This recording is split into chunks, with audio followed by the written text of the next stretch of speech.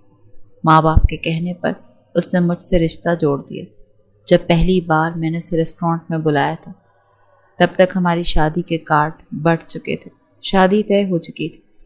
تب اس نے مجھے بتایا کہ وہ کسی اور کو پسند کرتی ہے، لیکن میرے پاس کوئی راستہ نہیں تھا سوائے اسے اپنانے کے، کیونکہ میرے خاندان کی عزت کا سوال تھا۔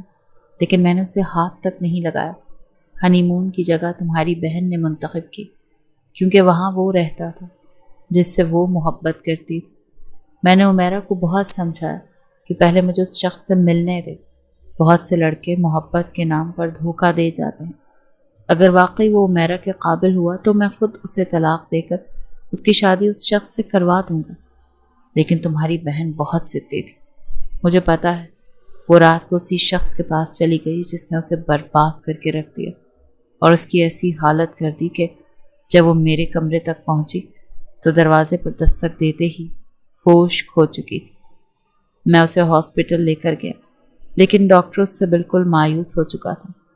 اس شخص نے اس کے ساتھ درندوں والا سلوک کیا تھا۔ مرنے سے پہلے اس نے مجھ سے وعدہ لیا تھا کہ میں اس کی سچائی اس کے گھر والوں کو نہ بتاؤں، تاکہ مرنے کے بعد اس کے گھر والے اسے برا بھلا نہ سمجھیں۔ میں اب تک وہ وعدہ نبھا رہا ہوں، سمجھی؟ پوسٹ مارٹم اس لیے نہیں کروانے دیا کیونکہ جو کچھ اس کے ساتھ ہوا تھا تم لوگ ذمہ دار مجھے سمجھتے۔ اگر تمہیں یقین ہے تو ٹھیک ہے، میرے ساتھ ویسے رہو جیسے ایک بیوی کو رہنے کا حق ہے، اور اگر تمہیں لگتا ہے کہ میں جھوٹ بول رہا ہوں تو میں فیصلہ تم پر چھوڑتا ہوں۔ تم میرے ساتھ نہیں رہنا چاہتی، تمہیں لگتا ہے کہ تمہاری بہن کا قاتل میں ہوں تو ٹھیک ہے، میں تمہیں بھی چھوڑ دیتا ہوں۔ لیکن رباب، میں تم سے محبت کرنے لگا، اسی لیے خود غرض ہو کر فیصلہ مت کرنا۔ رباب کو یاد آنے لگا آخری بار جب عمیرہ کی اسے کال آئی تھی، وہ یہی کہہ رہی تھی کہ میں نے تم سے کچھ چھپایا ہے، میں نے تمہیں کچھ بتانا ہے۔ وہ یہ بات بار بار کہتی تھی، لیکن بات ادھوری ادھوری سی تھی۔ بار بار اس کی آواز کٹ رہی تھی۔ شاید جہاں وہ تھی وہاں سروس نہیں آ رہی تھی۔